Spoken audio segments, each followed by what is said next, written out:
Tamil Nadu BJP రాష్ట్ర అధ్యక్షుడు అన్నామలై కొరడాతో కొట్టుకున్నారు. ఇటీవల అన్నా విశ్వవిద్యాలయంలో విద్యార్థినిపై లైంగిక వేధింపుల ఘటనపై డీఎంకే ప్రభుత్వ తీరును నిరసిస్తూ ఆయన ఇలా చేశారు. చొక్కా విప్పి కొరడాతో 6 సార్లు కొట్టుకున్నారు. శుక్రవారం ఉదయం తన నివాసం ముందు రేపిన ఈ వినూత్న నిరసన తాలూకు వీడియో ఇప్పుడు నెట్టింట వైరల్ అవుతుంది. మరొక వైపు డీఎంకేను గద్దెదించే వరకు తాను చెప్పులు వేసుకోను అంటూ అన్నామలై గురువారం నాడు మీడియా సమావేశంలో శపథం చేసిన విషయం తెలిసిందే.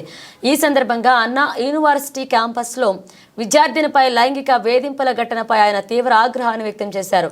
గురువారం విలేకరుల సమావేశంలో అన్నామలై మాట్లాడుతూ రాష్ట్రంలో పిల్లలు స్త్రీలకు భద్రత లేదు అన్నారు.